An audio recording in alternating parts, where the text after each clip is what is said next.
والاه ولا حول ولا قوة إلا بالله أما بعد.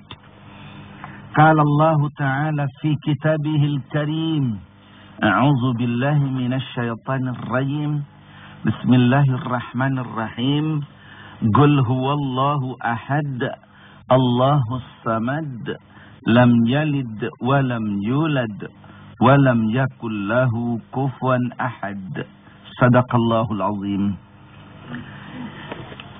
Ibu-ibu, bapak-bapak dan saudara-saudara para pecinta radio Kayu Manis, baik yang hadir di studio ini maupun yang berada di kediamannya masing-masing, mari kita bersyukur kehadirat Allah. Pagi ini kita bisa berjumpa kembali lewat udara radio Kayu Manis yang kita cintai ini. Pagi ini saya akan membicarakan secara singkat suratul Ikhlas. Sering orang-orang mengenal surat Kulhu. Tadi sudah saya bacakan. Nah, mari kita coba untuk tahu mufradatnya, vocabulary-nya ya. Perbendaraan kata-katanya secara singkat. Allah berfirman, "Qul, katakan wahai Muhammad, huwallahu ahad." Allah itu satu. Huwa, dia Allah, ahadun, wahidun, satu. Allahus samad. Allah itu as-samad. As-samad maknanya tempat meminta. Al-masmud. As-samad tempat meminta. Al-masmud juga tempat tujuan. Al-maksud. Itu as-samad. Berikutnya, lam yalid walam yulad. Ini ayat yang ketiga. Artinya tidak beranak dan tidak pula dianakkan. Tidak melahirkan dan tidak pula dilahirkan. Walam yakullahu kufuwan ahad. Dan tiada menjadi baginya kufuwan. Yang sebobot kufuwan itu mumasilan. Artinya yang semisal, yang sebobot, yang hampir sama pun tidak ada. Yang sabihan itu ahadun, satu pun tidak ada. Demikianlah mufradat, pengertian satu-satunya. Jadi inilah pengertian kul huwallahu ahad Allahus samad lam yalid walam yulad walam yakul lahu kufuwan ahad. Katakanlah wahai Muhammad, Allah itu satu, esa. Allah itu tempat meminta, tempat yang dimaksud, arah yang dituju dalam menyampaikan suatu maksud. Dan Allah itu tidak ada yang menjadi baginya satupun yang sama, yang sebobot, yang sekualita, tidak ada. Demikian mafhum pengertiannya untuk mudah dipaham. Sekarang isi dari surat ini apa isinya ya? Secara mujmal, secara global. Surah ini bentuknya bentuk perintah. Qul, katakan Muhammad. Allah perintah kepada Nabi untuk menerangkan apa? Menerangkan tentang zat Allah. Tentang Allah. Qul, katakan Muhammad. Isinya apa? Isinya tentang keesaan Allah. Bentuknya perintah, isinya menerangkan tentang Allah itu esa. Allah itu tidak melahirkan dan tidak dilahirkan, tidak beranak dan tidak dianakan.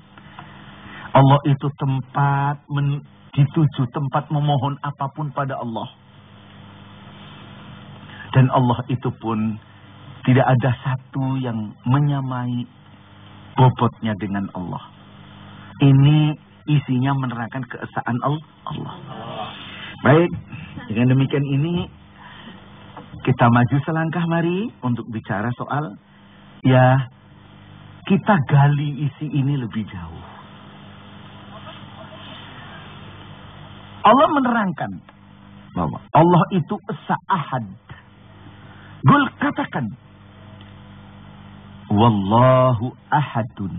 Allah itu wahid, satu. Ini sebetulnya ayat ini ditujukan untuk memperbaiki paham musyrikin Quraisy yang mengatakan Tuhan itu banyak. Mereka punya Tuhan yang banyak. Berhala-berhala yang ada di dalam Ka'bah pada waktu itu. Maka ayat ini diturunkan adalah untuk supaya meluruskan orang-orang musyrikin ini supaya kembali kepada yang tauhid. Itu bahwa Allah itu esa apanya? Esa zatnya yang kemarin sudah saya terangkan. Zat Allah itu esa. Bagaimana esanya zat Allah? Yaitu ghairu jamadi, ghairu maddah, tidak berbenda. Yang kedua, ghairu unsur. Kalau sudah tidak berbenda mesti tidak berunsur, tidak berbagian, tidak bermolekul, tidak beratom, tidak berproton, tidak berelektron, tidak berneutron, tidak berion. Kalau makhluk berbenda, zatnya karena berbenda mesti punya bagian, punya unsur. Nah ini zat Allah demikian ini. Yang intinya walam yakul lahu kufuwan ahad. Tidak ada satupun yang menyamai, bobotnya sama dengan Allah ini. Esa zatnya. Kalau sudah esa zatnya, mesti esa wujudnya. Ini sudah sering saya terangkan. Wujudnya esa. Wujud Allah itu wajib. Wujud makhluk itu jaiz. Ya? Wajib artinya selalu dan pasti. Allah kok wajib wujud artinya selalu dan pasti ada, tidak pernah tidak ada. Nah kalau kita jaiz itu artinya mungkin ada, mungkin tidak. Hari ini nih Jamal ada, apa nanti sore masih ada? Mungkin masih ada, mungkin ya terserah lah. Ini urusan Allah, kan begitu ya. Ini begitu. Ini benar ya. Syukur ngaku. Jadi ini jadi sananya. Apa gitulah. Kan begitu ya Mas Jamal ya. Itu. Ini Mas Jamal nih pemuda ganteng dari Kudus ini. Nah. Jadi kita tahu bahwa Allah kita begitu. Allah itu begitu, sedang kita sebagai makhluk jaiz, dan begitulah selanjutnya. Ya. Wujudnya esa, ya. Lalu kudrat iradatnya juga esa, kekuasaan dan kehendaknya esa mutlak. Yang berlaku kehendak Allah, bukan kehendak kita. Itu ya. Jadi hukum alam yang disebut oleh orang-orang hukum alam itu hukum alam, hukum sebab akibat yang dalam Quran disebut sunnatullah. Ini merupakan hukum robbaniyah, hukum ketuhanan. Hukum ketuhanan. Alam ini tunduk kepada Tuhan, diatur gini lah, orang mengertinya hukum alam gitu saja. Ini ada general rule, hukum umum yang berlaku. Anak umur sekian begini, umur anak sekian keluar giginya, umur anak itu berlaku tuh. Bahwa ada yang nyimpang ini memang abnormal, tapi hukum umum demikian. Ya? Ini hukum alam Ustaz ya. Orang bilang padahal hukum robbaniyah ini adalah hukum dari Tuhan. Itu. Nah, inilah jadi keesaan Allah begitu. Terus ya banyak sekali keesaan. Gitu. Allah itu esa di dalam menerima ibadat hambanya. Bahwa ibadat hanya ditujukan kepada Allah. Yang menang menerima ibadat hamba itu Allah, bukan yang lain. Bukan orang keramat, bukan kuburan, apalagi jai langkung, itu bukan. Ya bukan. Jadi hanya Allah. Yang menang menerima isti'anah permohonan pertolongan hambanya pun hanya Allah. Yang menang menerima istilham, permintaan permohonan ilham pun hanya Allah. Yang menang menerima istighfar, pemohonan ampunan juga hanya Allah. Ini namanya esa di sini. Baiklah, sekedar keterangan Allahu Ahad adalah demikian. Allahus Samad. Allah itu as-samad. As-samad, al-masmud. Al-masmud artinya tempat meminta. Minta apa saja kepada Allah. Loh, kenapa kepada dia? Ya, alam semesta ini semua milik dia. Dia Khaliqul Alamin yang menciptakan seluruh alam. Dia yang Rabbul Alamin yang memelihara, mengatur, mengelola alam jagat raya ini. Dia yang memiliki. Lillahi mulkus samawati wal ardi wa ma bainahuma yakhluqu man yasha'u wallahu ala kulli syai'in qadir. Ulang kali diterangkan ayat ini. Yaitu surah Al-Maidah surah kelima ayat yang ke-17. Milik Allah kerajaan di langit dan di bumi. Begitu pula apa saja yang di antara keduanya, antara langit dan bumi. Ia ciptakan apa saja yang ia kehendaki. Dan ia itu, Allah itu, maha menentukan segala sesuatu. Yang menciptakan dia, yang memiliki dia, yang ngatur dia, lah kok mau minta kepada... ada babi ngepet, ya enggak begitu. Tidak betul toh itu ya. Mintalah kepada Allah. Inilah Allah tempat meminta. Ingin rezeki Allah, grosir rezeki. Ingin keselamatan Allah, grosir keselamatan. Ingin hidayat petunjuk hidup Allah yang bisa memberi petunjuk hidup kepada hambanya. Ini bukan minta kepada siapapun, hanya kepada Allah. Ini mas, hanya pada Allah. Ingat, apa-apa datangnya dari Allah. Nyatanya kita hidup ini dari siapa? Dari Allah. Buktinya kalau dari Allah, siapa yang ingin mati setelah hidup? Nggak ada. Akhirnya mati. Maunya siapa? Istrinya saja nggak ingin suaminya mati, masih muda, malah nangis, abang, sampai hati ikut siapa saya loh, ya ikut RT.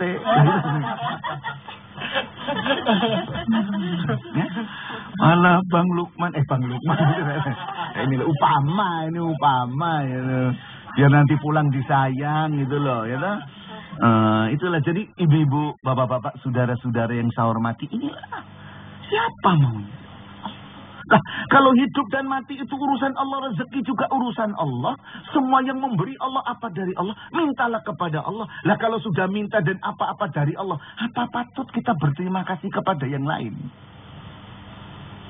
Coba saya tadi ini kan diberitahu oleh Bu Lukman. Kok terima kasih saya kepada ini Mas Jamal, apa ya bener? Oh yang memberi Bu Lukman, saya terima kasihnya sama Mas Jamal. Mas Jamal terima kasih. Ya Bu Lukman dalam hati mesti batin toh. Ustadz kumat. Ya yang memberi saya kok terima kasihnya sama Jamal loh. Itu orang duwe kiblat wong yo. Ini bisa mikir. Itulah. Nah, sekarang hidup yang memberi Allah, yang mati yang menentukan Allah, rezeki menentukan Allah, segala-galanya Allah. Lah kok terima kasih kepada yang selain Allah? Kok sampai menyembah dan ibadah kepada yang bukan Allah? Apa pantas tuh begitu? Ini contoh. Nah, ini saya kasih tahu mumpung belum mati gitu loh. Sudah mati sulit dinasihati gitu.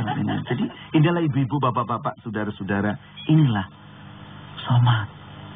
Maknanya ke sana. Lam yalid wa lam yulad. Dia tidak beranak dan tidak diperanakkan. Ia tidak melahirkan dan tidak dilahirkan. Ini menunjukkan bahwa Allah tidak membutuhkan keturunan.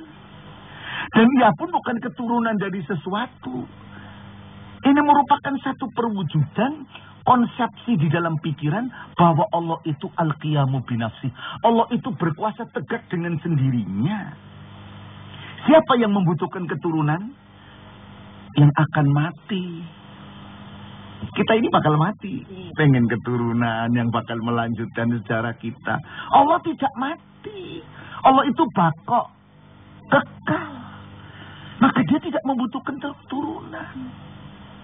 Dan Allah kuat terus. Tidak makin tua. Tidak. Tidak membutuhkan pertolongan dari yang lain. Tidak. Tidak membutuhkan pertolongan anak. Tidak. Kalau kita kan makin lama makin tua.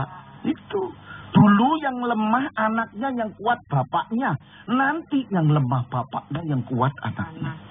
Dulu yang melarat anaknya, yang kaya bapaknya. Nanti bapaknya melarat, anaknya kaya. Itu ada membutuhkan tempat bergantung.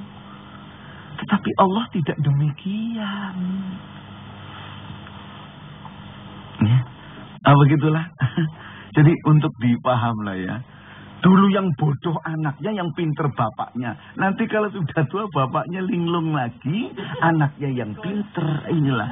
Maka membutuhkan keturunan. Sedang Allah tidak membutuhkan, tidak memerlukan keturunan. Lam yalid walam yulad.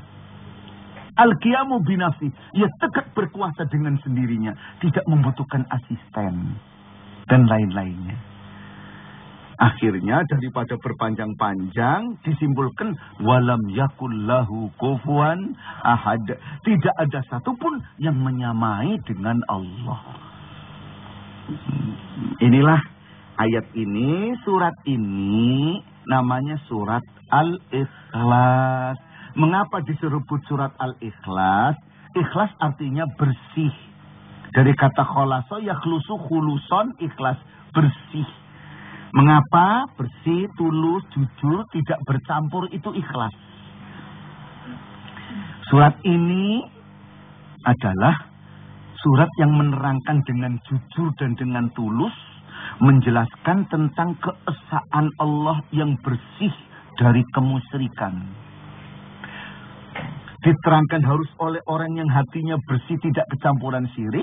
Dan ajaran ini pun isinya isi kebersihan tauhid yang tidak dikotori oleh si syirik. Maka disebut surat Al-Ikhlas. Surat ini disebut pula surat At-Tafrid. Surat At-Tafrid artinya sendiri. Tafrid sendiri, tunggal, tidak ada lawannya. Artinya menunjukkan Allah itu hanya esa, kekuasaannya esa, kehendaknya esa, tidak ada yang melawannya, itu tidak ada.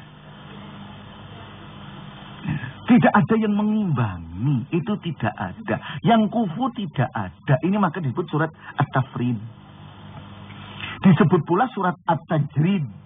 At-Tajrid, ya, artinya surat yang namanya At-Tajrid, menghunus pedang, ya. Dari kata jaroda, yajrudu, jardan. Jardan, as-saif, artinya menghunus pedang. Ini pasukan tentara, menerangkan tentang pasukan tentara. Surat ini menegaskan akidah pokok dari ajaran Islam yang merupakan pasukan tentara untuk membetulkan yang syirik menjadi tauhid. Ya. Maaf, barang kalau kotor kan perlu dikupas loh. Dikupas, yang ngupasnya pakai apa? Pakai pedang, pakai pisau gitu supaya jadi bersih. Inilah si syirik dibersihkan. Gitu. Nah, maka disebut surat At-Tajrid. Disebut pula surat An-Nur. An-Nur itu artinya cahaya. Surat ini menegaskan akidah pokok dari ajaran Islam yang menerangi hati manusia sehingga mampu membedakan mana yang hak, mana yang batil. Nah, sampai di sini keterangan saya, atau disebut pula loh, surat ini surat Makkiyah ya. Surat Makkiyah karena diwahyukan di Mekah. Nabi belum hijrah ke Madinah, masih berdomisili di Mekah, maka disebut surat Makkiyah. Baiklah, sampai di sini. Nah, mungkin ada yang perlu ditanyakan sejak surat An-Nas, Al-Falaq, surat Al-Ikhlas. Mungkin ada yang mau bertanya, siapa? Saya Pak Ustaz. Oh, ini pendatang baru. Saya mau tanya nih Pak Ustaz.